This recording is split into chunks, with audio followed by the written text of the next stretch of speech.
Hello, my name is Colin, and in this episode of Let's Learn Blender, we're looking at how to use and create PBR materials. PBR, or physically based rendering materials, are essentially very realistic looking materials that act in a predictable and realistic fashion no matter the lighting and environment that the material is in. In this video, we'll be making these two different CG monkey heads. You might recognize this monkey head as one of the primitive 3D objects that you can add in 2 seconds inside of Blender. But again, it looks very realistic, including bumpiness and different facets of the material. Again, this will not take too long. We'll be going over exactly how to use Blender's shader nodes in order to create this setup in both a manual as well as a bit of a quicker way inside of Blender. So let's go ahead and without further ado, jump into Blender.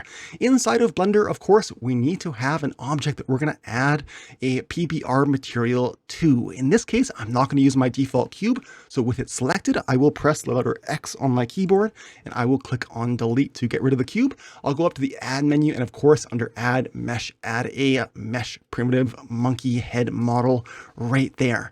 So you need a model in Blender to add a PBR material to. That model, if you're making your own model, needs to be unwrapped. It needs to have a UV map that you've created. If you're not familiar with what a UV map is, my very last video, I believe, in this series, if it wasn't, I'll put a link to it. Even if it was, I'll put a link to it up on the screen right now. In that video, we learned about UV mapping. We made a wooden letter block cube that we actually unwrapped ourselves and then exported the UV map, painted the letters on the wood texture, and then brought that image map back into Blender. I'll put a link to that video down in the description area below. It'll be the very first link down there. So if you're not familiar with what a UV map is, you might not get too far in this video, but not to worry, our default monkey head actually already has a UV map built in. If I go up to my workspace tabs and switch over to the UV editing workspace tab, you can see I've jumped with my monkey head mesh object selected into that mesh objects edit mode, and you can see over here on the left side of my screen I have the UV editor, and you can see here this monkey head is laid out in a nice, well, a decent UV map. Okay, so this will work. I'll go back to the layout workspace tab. What I have to have now are PBR material packs. Now you can go ahead and actually download the same ones that I'm using from a website called AmbientCG.com. This website used to be called cc0textures.com, but no more. I'm not sure why or quite when they did this. As you can see here, they have over 1,400 different assets. That means primarily packs of image textures that you can use together to create realistic PBR materials. Now, if I go up to one of their pages under the help category and then to the different PBR maps link, you can see that it explains to you what the different parts of a PBR material pack are. When you go to AmbientCG.com and you go to explore the assets and you see a really neat looking material that you would like to use, let's say I go up to, let's say the wood category and I find a wood material that I want. Well, these materials are not just one flat image texture. These PBR materials are actually packs. I'll go ahead and click on this one right here at random. They're actually packs of different image textures that you use together to create one material. The different image textures are explained on this page right here. The image textures include usually a color map or a color image texture. This is sometimes called an albedo texture or a diffuse texture. You can see it's just the color that's on the surface of the material. But a material can also have different levels or bumpiness, and that's where a displacement map comes in. Now, a displacement map in Blender will actually let you use, if you use a displacement modifier, to make the material surface actually bumpy. It actually is used to deform the surface of the mesh. Another kind of map is a normal map, and this map looks kind of funny. It's all purple and blue and aqua. This actually is another form of bump map, although the different colors in this map actually change the direction. They can actually rotate kind of artificially the way that each little part of the surface of the mesh is facing, but not in reality, not in terms of the geometry of the mesh, only in terms of how the lighting in the scene interacts with the object. So it's sort of like a fake bumpiness, but again, it's very realistic as long as you're not looking too close at the surface and if the surface is actually bumpy or not. Normal maps are great. Ambient occlusion maps are a way of adding that sort of darkness inside of those fake crevices of the mesh. So wherever you have a little dimple or crevice or crack in the surface of a mesh, if you want to make that little crevice or crack darker inside, that's where this ambient occlusion map comes in. A roughness map is again a black and white picture like many of the other maps that defines where an object is shiny versus dull, reflective versus not reflective. That's pretty self-explanatory. Sometimes there are opacity maps if a part of a texture is see-through or semi-transparent or not. We're not going to be using that too much in this video or at all in this video. Last but not least, at least in terms of this video, is the Metalness map. And sometimes, like in this video, we're going to have a wood plank texture. And well, wood is not metallic at all. It doesn't reflect like metal would. But in our case, we're going to have a wood plank texture that actually has nails periodically throughout the surface of the wood planks, and those little nail heads will be metallic. And so a metallic or metalness map tells the texture where to act or reflect like metal. So we're going to go ahead and find a few textures. Oh, back to my different categories here. You can search this website. I'm going to go ahead and put the links to the exact two textures I'll be using in this video. They are rocks 004 as well as planks 012. There's that planks material with those little nails in it. So what you need to do next is actually download these packs, which come to you as zip files, and you can download the quality that you want. I usually go pretty low just for practicing and learning. So I've downloaded the 2K JPEG format, and you can see they're not exactly small downloads, no matter what, 18.2 megabytes for a zip file of multiple image files. So I've gone ahead and downloaded those two packs, and on my desktop you can see I have that zip file. And if you don't know how to unzip a file in Windows, you can right click and say extract or extract here. I have a program called 7-Zip, which is a free unzipper or archive utility, and I can go to 7-Zip and extract to a folder, and that's exactly what I've done. So I have a planks 012 folder right here. If I double click to open that, you can see the different textures inside, and if I go into rocks, you can see there's a one less or so in here. That's okay. Let's go ahead and go back into Blender, and right away I'm going to take my 3D editor and split it into two. I'll grab this little top corner up here of this 3D editor and split it by dragging it to the left. When my mouse turns into a little plus, you can see I can drag and split a window into two, and then I can drag the same way across to merge those editors together. We're going to turn this new editor into that shader editor, because this is where we do the bulk of the work for creating a material made out of nodes. So again, this little button and shader editor, you should be familiar with that from the last video in this series if you've been following this series from start to end. If I select the monkey head mesh object and go over to the properties editor, of course I can go to the material tab when that mesh object is selected and press new. That makes a new material. You can not only edit the material properties, and by the way, when you add a new material in Blender, by default it uses a principled BSDF shader.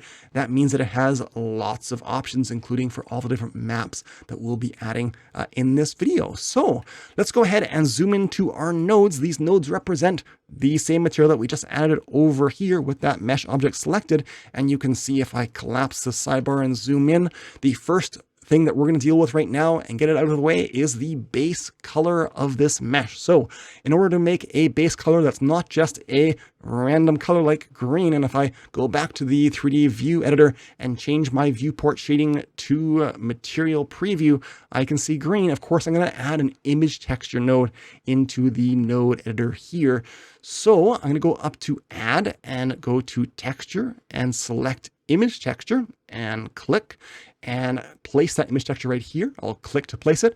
I'm going to connect the image texture output port, this little yellow dot. If I click and drag, I can let go of that right over the base color. So now I'm not going to use that green. I'm going to use an image texture. That's again under add texture, image texture. These menus can get a little bit confusing. So I have to now choose an image texture from my computer. I'm going to choose open, of course, and I'm going to go to my desktop and I'll go to, let's use planks first. I'll go into the planks folder.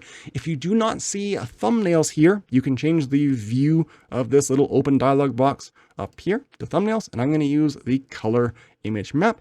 By the way, we're setting up this material kind of manually using nodes. I'm going to show you the quick way in the latter part of this video of setting up all of these nodes, and you're going to learn why that, you can do it the quick way using an add-on in Blender. It's called the Node Wrangler add-on.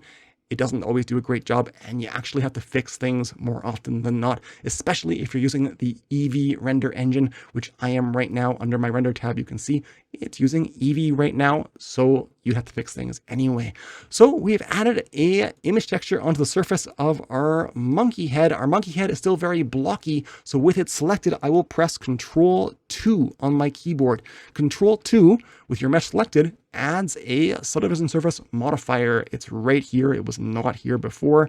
If you don't want to use Control 2, I can get rid of that modifier. You can go up to Add Modifier under the Wrench tab and add a subdivision surface modifier right here. And then the 2 with the Control 2, made sure that they both had 2 in these settings.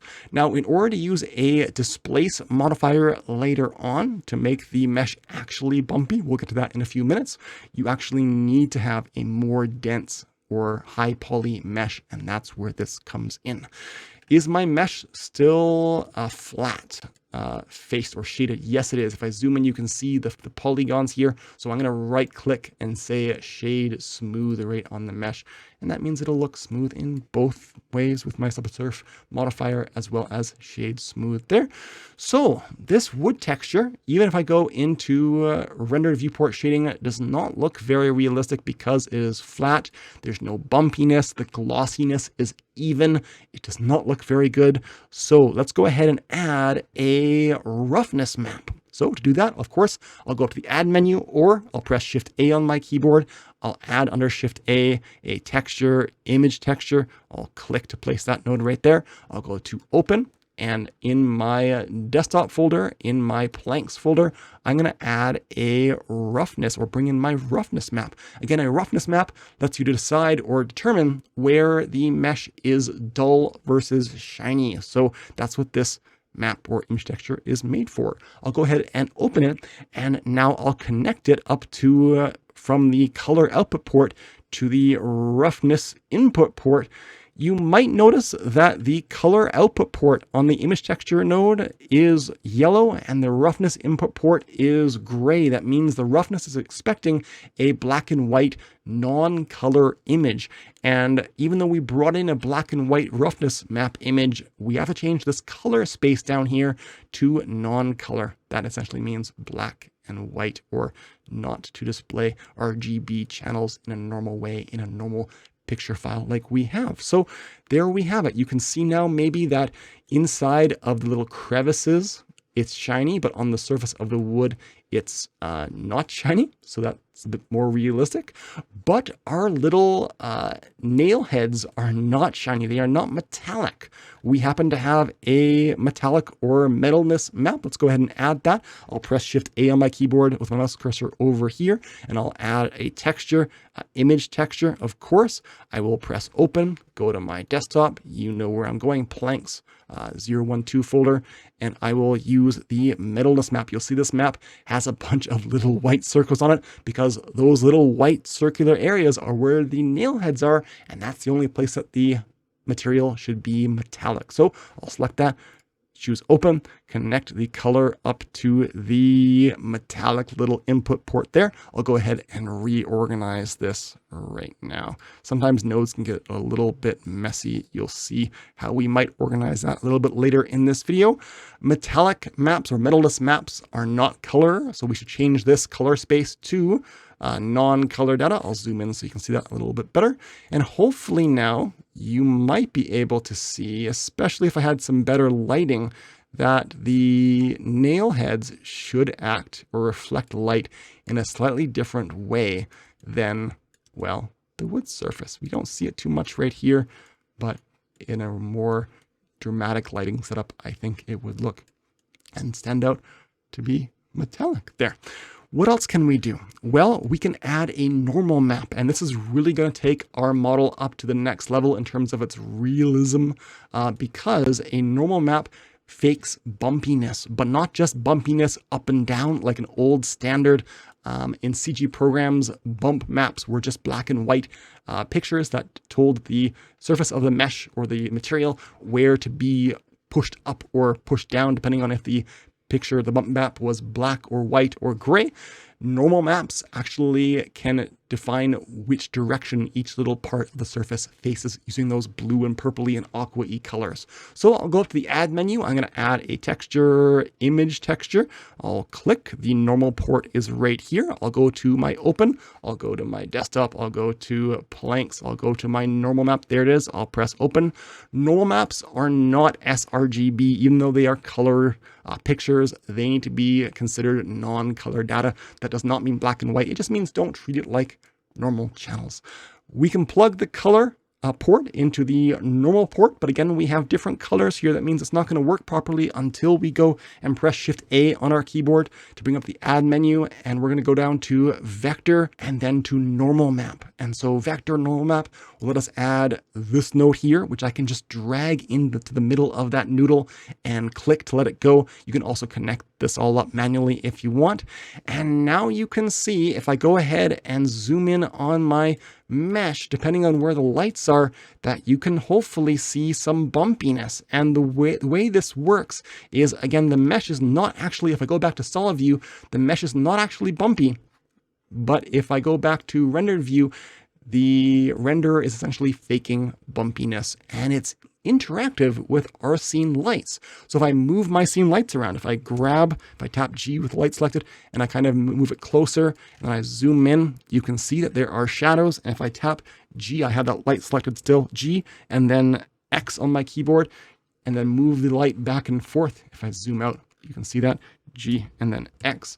You can see that, well, the little crevices are casting shadows in a more realistic way, although it doesn't look quite right, does it? If I zoom in, you can kind of see that the crevices, the shadows look a little bit weird. It looks like the crevices are actually sticking out instead of, going in the little like dimple or crease. And that's because there are two kinds of normal maps, or two standards by which normal maps are created. If I jump back to ambientcg.com, and I believe I have this page already up, I believe it's under help, and I believe it's under the different normal map styles right there. It explains that there are two kinds of normal map creation methods, DirectX versus OpenGL. And this website uses the DirectX standard of creating the different colors in this purpley, bluey, aqua normal map. And because of that, because this website uses DirectX and because Blender uses the OpenGL standard, that's where you get this problem. And lots of tutorials that I've seen on YouTube don't point this problem out, and you're kind of left with normal maps that don't look quite right. And if you spend enough time kind of orbiting around and maybe animating lights in your scene, you'll notice it too. So how do you fix this problem? Well, there are a few ways you can make the normal maps right, or convert them right inside of Blender. If I go back to that page and scroll down, you can see that they actually show you how to do this inside of Blender. These are Blender nodes. I'll go ahead and do this for you in just a second. There are actually two ways, and I'm going to show you the quick way and the slower way, so you know how to fix this no matter what. So if I select the monkey head mesh object, this normal map is in the DirectX standard, but Blender uses OpenGL. So what I'm going to do is give myself some more room in the middle of this yellow color noodle between the two nodes. And I'm going to add a color node that will let us flip the green channel. The problem with the DirectX, or the difference between the DirectX and the OpenGL standard of normal map, is the way that the green in the picture is represented. We just have to invert the green in the picture, and that's pretty easy to do. If I press Shift A on my keyboard to bring up the add menu, and I go to the color section, I can simply use this RGB curves node. I'll click to add that. This is my curves node. I can drag it into that noodle to add it in the middle here. Now, when you edit the curves in a picture file like we're doing right now, you can edit the curves in the picture file to make the picture darker or lighter by simply grabbing little points and making that straight line curved or not. If I select a little point and press this little X, I can get rid of those 2 points that I just made, because all I want to do actually is not edit the overall C, that I'm not sure what the C stands for, of the whole picture, of all the channels in the picture. I only want to edit the green, red, green, and blue. I guess C means everything. I'm not sure what the C stands for. In the green channel only, I'm going to grab this bottom left corner and drag it straight up to the top. And I'm going to take the top right corner point and drag it straight down to the bottom. Those 2 points already existed. And right away, hopefully you can see now that the bumpiness is now correct. If I zoom in, you can see that the little crevices act like they're not, or don't look like they're sticking out anymore. It looks like they're going in. And if I select that node, that RGB curves node, and actually press the letter M on my keyboard, it will mute that node so it turns gray, it grays it out. You can see now that it looks like this little crevice is sticking out because the light is reflecting off the top of it like it's a bump. But if I go back here and press M to unmute this node and go back, you can see that's not happening anymore. So I'll go ahead and flip it. So that's turned off. That's the wrong way. And then I'll press M, and you can see it all flip. So I'll go back and forth, and you can see kind of what's happening over there. That's the quick way of solving this problem. The way that they recommend on AmbientCG.com is I'll go ahead and press Control X with this node selected. Control X will get rid of that node, but it'll maintain the noodle that was running through it. I'll go ahead now. The longer way, the harder way, is to go and press Shift A on your keyboard. I'm going to go to the converter section, and I'm going to select separate RGB. I'm going to take that color normal map and separate it into its red, green, and blue channels with this little node here. I'm going to put that node, I'll click right with it over the noodle. And so I have a separate RGB node. I'm going to go ahead and press Shift A. I'm going to go down to the converter section. I'm going to add a combine RGB node, and I'll click with it right there. So I am taking the normal map with the purple and blue colors. I am separating it out into red, green, and blue channels. And then I'm combining the channels again, and I can connect red to red, green to green, and blue to blue. And then it's going back into the normal map and out to the texture. So it's working exactly the same. This is exactly how it was originally, except I can now press Shift A on my keyboard, go to the color category, and go to invert, and invert the green channel. So I'll put this invert in the middle of that noodle, and now you can see it looks the same. And that's the same way they did it, this process on the Ambient CG website. If I open this image in a new tab, that's exactly what they did. Okay, separate RGB, combine RGB with an invert in the green channel to the normal map with the rest of the nodes in the setup. So that's a normal map, and it affects the bumpiness. If I go back to solid viewport shading, I don't see it because it's not actually transforming the mesh. It only appears when I'm in, well, material preview and rendered viewport shading. Next up is sort of an optional step. If we want to use the ambient occlusion map that we were given in the pack for this planks texture, if I go into Windows and go to my planks folder here, you can see there is an ambient occlusion map. There it is. This will let me add extra little shadows inside of the crevices of my wood planks. This is sort of optional because you can actually turn on ambient occlusion in your overall scene in Blender really easily. If I go back into Blender, go up to my render settings tab, the little camera tab in your properties editor, and turn on ambient occlusion, that will let you have kind of more shadows in little crevices anyway. I don't know if turning on ambient occlusion and adjusting these settings will actually add ambient occlusion or extra dark shading in the normal map crevices or not. I would suspect not. I don't think this next step adds a whole lot, but I'll show you it anyways. The color map right now is just one picture file that's adding the color to my texture, but I'm going to go ahead and mix together. I'm going to make it actually darker based on that ambient occlusion map. So I'm going to go ahead and press Shift A on my keyboard. I'm going to add a color mix RGB node. This lets me add or combine or blend together two different textures or image textures into one. And that's exactly what I'm doing. So color mix RGB, it looks like this. I'm going to drag this little node into the middle of this noodle coming from my color or albedo or diffuse image texture there. It lets me blend together the wood texture plugged into right here, this color port, with another color or another image texture. I'm going to do that. I'm going to select this node. I'm actually going to duplicate it. I'll press Shift D with it selected. Shift D duplicates in Blender if you're not aware. I'll put it right there. I'll connect up the port color here to color 2. I'll delete or remove the texture with that little X. I'll press open. I'll go back to my desktop, go to planks, go to the ambient occlusion right there, picture, and open it. And what's happening? Well, we have the two images plugged together and mixed together, but it's not using the right algorithm or right type of blend mode. If you're familiar with blend modes in a graphics program like Photoshop or GIMP or something like that, you'll know about these. You'll recognize some of these. The one that I want here is multiply. If I multiply a black and white picture onto a color picture, well, it's going to use the black parts or the darker parts of the black and white picture to darken the color picture, and the white parts won't affect too much or at all the color picture, and that's what we get. So now hopefully the crevices are a little bit darker. If I select that multiply node and press M to mute it, you can see that the color passes through, but then the crevices are no longer dark. If I unmute it, do I see any difference? Can I turn the factor? Yeah, you can see what's happening there. If I turn that up and down, you can see the higher that factor is, the more it's turning it up and down. And can I turn this up even higher to like 5 manually? Will that do anything? Not too much. So you can play around with that. Again, that's sort of an optional step. I don't know if I would use that 100% of the time, but that's how you might use it.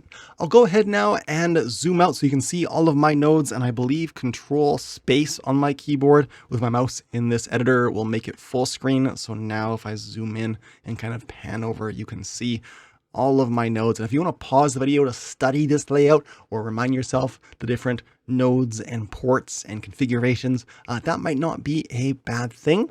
I think the one thing I might have forgotten here is with my normal map, I should probably select right here the UV map that I'm using to place the normal map onto the surface of the mesh. There's just one UV map and it's called UV map, so I'll just select it for the sake of it. I'm not sure if that is actually required or not. I'll go ahead and take a look. It looks the same to me.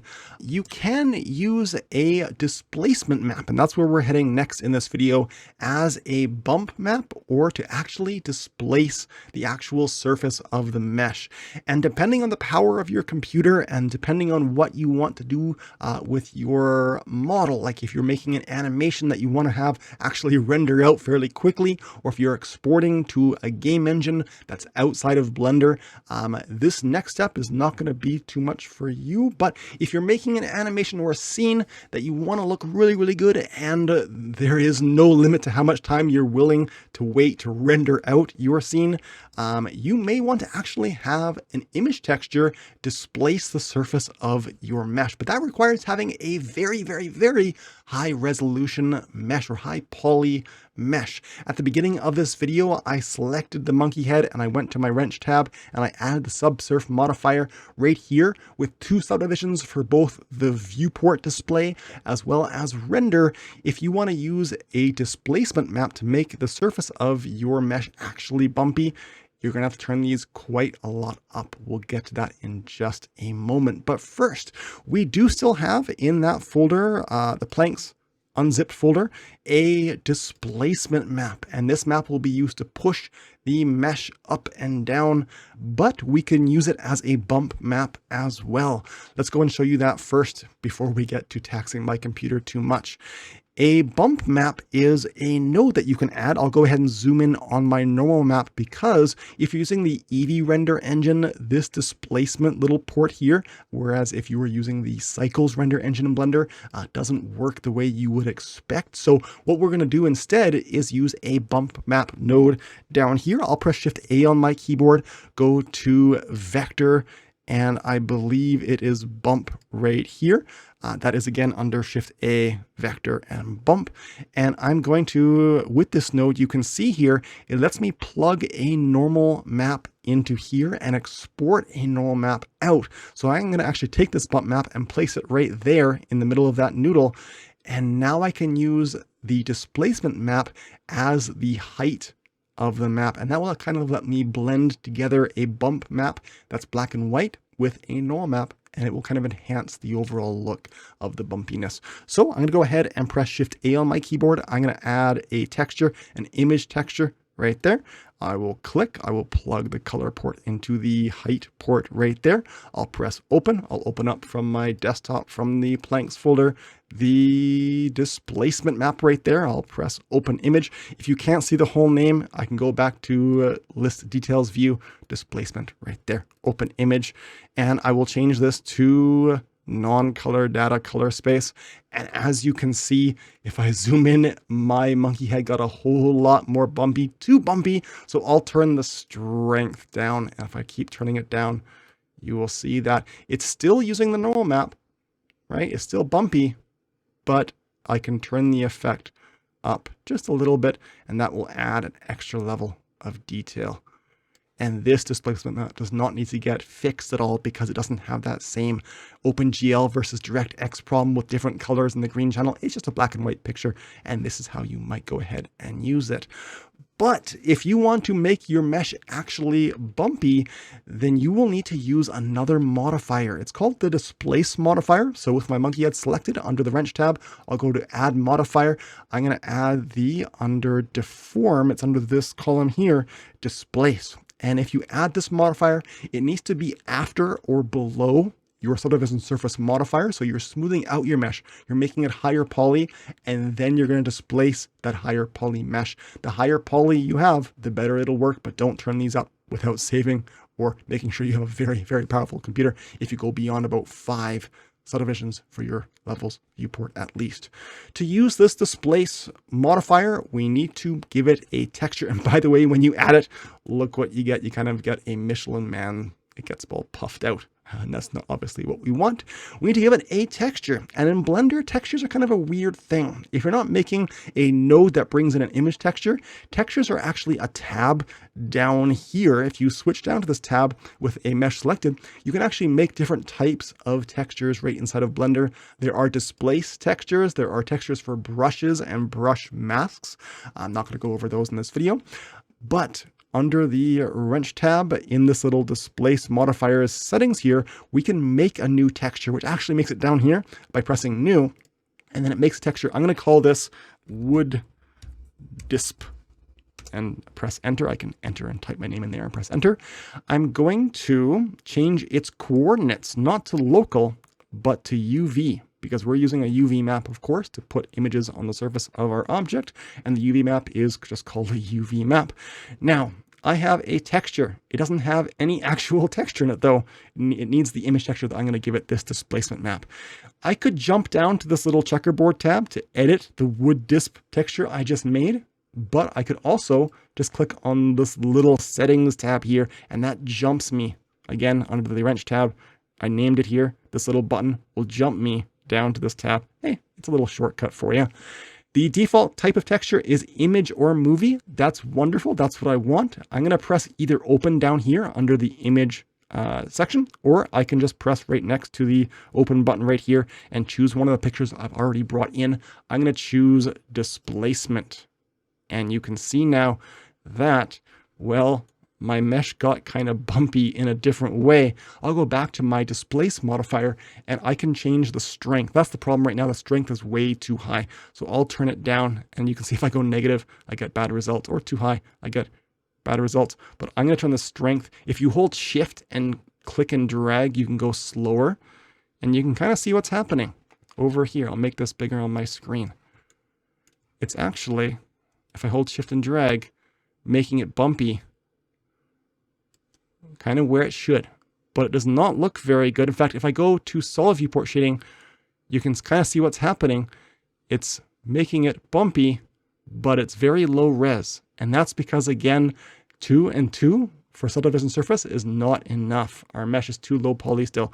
So this is where it gets a little bit dangerous. I'm going to go ahead and press Control S to save. On my desktop, I will call this PBR Monkeys. And I will press Save Blender File, because if you turn this up too high, you can crash Blender and lose your work unless, you go to your backups in Blender, which Blender always makes backups all the time, which is great. Levels viewport, I'll turn that up to 03. Oh, look, it's starting to look a whole lot better. There was 2, there was 3, but again, 3 is not enough. I'll go up to 4. It's looking better now. I can actually see some wood texture. 5. Now, if you're using a laptop, or your computer's a few years old, I wouldn't even go up to 5, maybe 4 might be all you get for your levels viewport. I'm going to venture up to 6. There we go. And you can actually see the mesh is actually deforming. I'm still deforming it way too much. This value down here, strength, I'm going to hold shift and turn it down. Again, my computer isn't liking it, so I'm going to say 0.05. And this is not the normal map at all. This is all real displacement. The mesh is actually this high poly. Now, what most people would do is they would determine how high res or how many subdivisions they want to have on their mesh, but only turn it up to that value for the render settings. So if I turn this up to 7, that's getting pretty high. I can leave my viewport at like 3 or 4. And so it doesn't look too bumpy in my viewport. But if I go up to render and render image, I'll go through my camera view actually to see. And I might grab my camera from my top view and just kind of grab it and move it in. And maybe grab it and move it down, G, and then Z on my keyboard. If I go up to render and render image, this might take a considerable amount of time depending on the speed of your computer and how much video RAM you have and all those sorts of things. I'll go ahead and pause the video now. And after about 36.5 seconds, that number is right there. It even said that the program was not responding anymore. Well, it did finish rendering on my computer and it looks pretty darn amazing, and it is actually bumpy on the surface of the wood. But again, I can look if I close this render window now and break out of my camera. I don't have to make my computer slow down to a chugging slow pace because of these subdivisions. I can leave the levels in the viewport turned down and my render values turned up. So that is the displacement modifier. It will help out the bumpiness appearance of your PBR material. Now, would I use the displacement modifier along with normal maps, along with a bump map that's blended with the normal map? I don't know if I would use all 3, but this is how you might. I'm going to go ahead and change my lighting a little bit to look a little bit more flattering on the monkey head. So I'm illuminating its face a little bit more. There we go. And you can see it looks pretty darn good. So if I go back to my node editor, I'll go ahead and press Control Space on my keyboard to make it pretty much full screen. If you want to pause the video to study this setup, there it is for you. But you don't actually have to set this all up for yourself manually. Some of you might know there is a quick way using an add-on that actually comes with Blender that I believe is not activated by default in Blender. It's called the Node Wrangler add-on, and it can create a lot of this for you very quickly, but then you'll see you'll probably have to do a little bit of fixing up of it anyways. So let's go ahead and show you very quickly how that's done. I'll go ahead and move this monkey head over. I'll press Shift A on my keyboard. I'm going to add another default monkey monkey head. There we go. I'll press Control 3 on my keyboard. That'll add that subdivision surface modifier to it. I'll go ahead and right click on it and say Shade Smooth to make it actually smooth. It does not have a material at all, so I will go to my material tab. I'll press New. So of course I have my principled BSDF shader as well as the material output node here in my shader editor with that new monkey head selected.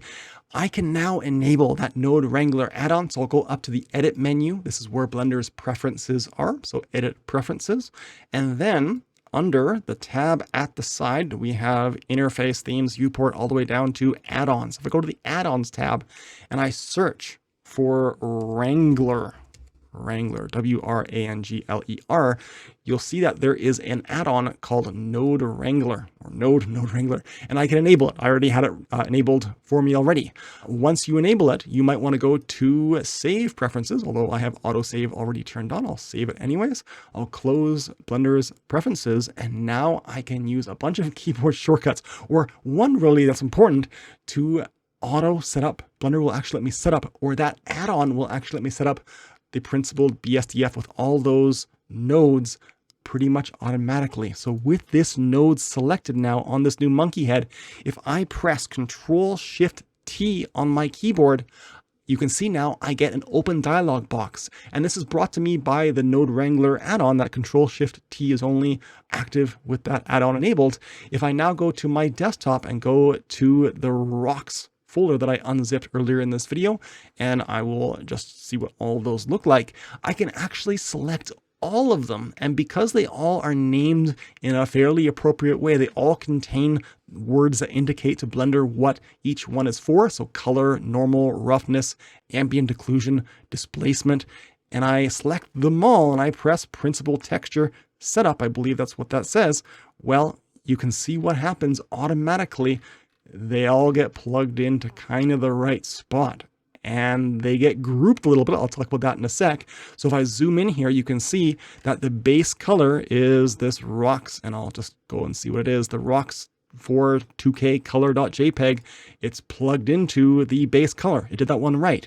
The roughness map, is that the right one? Yeah. Rox04 2K roughness.jpg down there, that's plugged into the roughness port and it's turned to non-color. That's what we want. The normal map is plugged into, is that the right one? I'll go to my little side button there. That's the Rox4 2K normal. It's plugged into a normal map node right there, and it's plugged into the normal port. That displacement's kind of in a weird spot right there. It doesn't have that UV map selected like I didn't, and so I don't know if that's really required or not. Did it change really anything? Not really. The normal map is set to not color. That's a good thing. Displacement. This is where things get a little bit wrong, especially for the Eevee render engine. It's bringing in that displacement map. So I can prove that. I can go down to displacement. That's the one that is in there. It's plugged into a displacement node, and that node is plugged into, the material output displacement port. This does not work the way that you would want in the Eevee render engine, so I'm going to get rid of that. I believe with the Cycles render engine, you can use this port, and it will actually make your mesh deformed. I'm going to go ahead and actually get rid of that displacement node there. I'll select it and press delete on my keyboard. Now you'll notice that some of these nodes are grouped together using what's called a frame. If I go up to add, you can see under, I believe it's layout, there is a frame. It's not really a node. I'm not sure if it's actually a node or not. A frame. You can add a frame and you can drag nodes into it to kind of keep things a bit more organized. I don't need this one, so I'll get rid of it. If you select a frame and press delete on your keyboard, you can kind of dissolve it and get rid of it. Can you drag things out? I'm actually not sure if you can drag nodes that are already in a frame out. I'm sure there's some keyboard shortcut or modifier to do that. In this case, I'm just going to get rid of the displacement node. I'll select it and get rid of it down there. I don't need this frame, so I'll get rid of it. What's happening over here? Well, there are ways of taking textures and rescaling them and transforming them so that you can change how large or how rotated every texture in your node setup is placed onto the surface of the mesh beyond just the UV map. So you can see here, there is a texture coordinate node that's telling this whole setup to use the UV map on the mesh, which it would by default actually. There are different ways you can place textures on the surface of a mesh.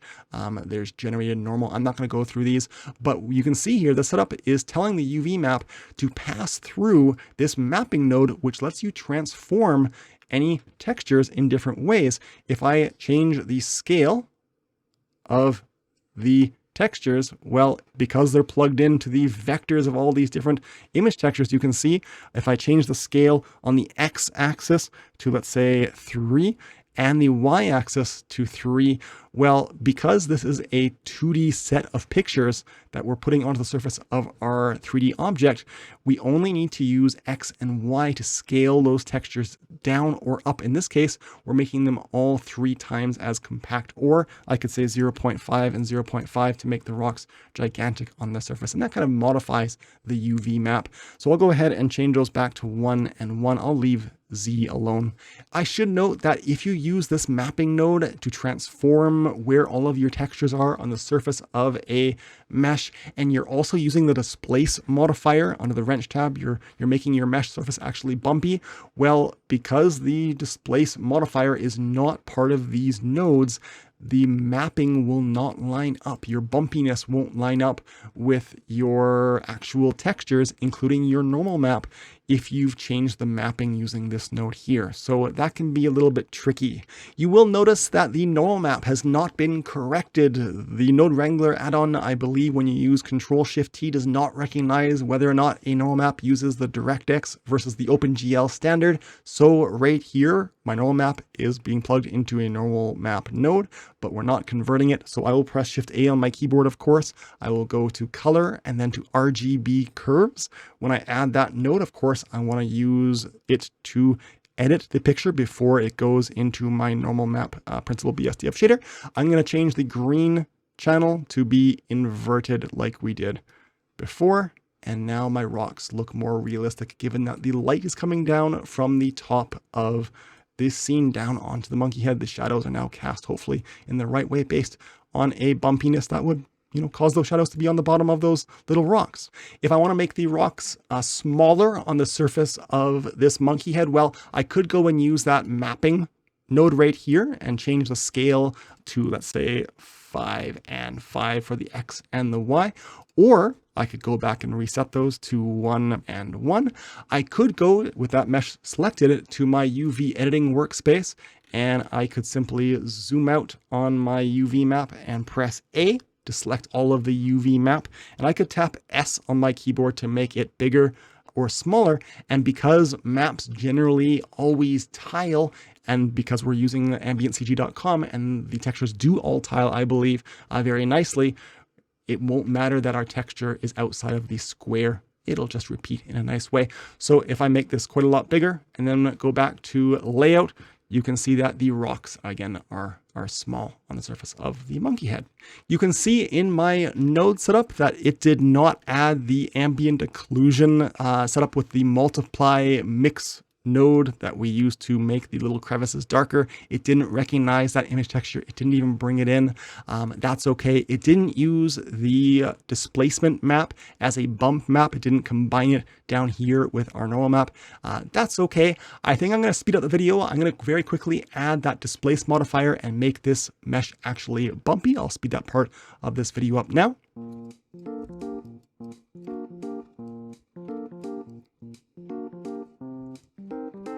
Okay, so you can see that I have my displacement modifier. I'm back in solid viewport shading with the rock monkey head or the pebbles monkey head selected. If I go back to rendered viewport shading, you can see what the result looks like. I'll turn off my overlays in my scene. And I've gone ahead and turned up the number of subdivisions in my viewport with the subsurface modifier up to 4, and for render 7. And I turned up the settings on the wood monkey head to match. So if I go ahead and make that editor full screen and I orbit and zoom out, you can see that we have two pretty darn good looking materials, especially if I set up my camera to point at both the objects and then go up to render and render image. So after about 1 minute and 12 seconds on my computer, we've got a pretty darn good looking result with two different PBR textures made using the manual way, setting up our shader nodes in Blender, and a quicker way using Node Wrangler. That will be it for this video though. Thank you so much for watching, especially if you made it now to the end of this video. Please go ahead and click that like button below if you like this video or if you learned something. It really helps out me and my channel. And of course, if you want to see more videos like this one in either Blender or in the Godot game engine, click on subscribe and that bell icon below to get notified whenever I upload a new video. Check out my Facebook page and Instagram page. In those two places, I post sneak peeks and previews of what I'm working on next for my channel. But that'll be it for this one. Thanks so much for watching again. I'll see you in the next one. Bye-bye.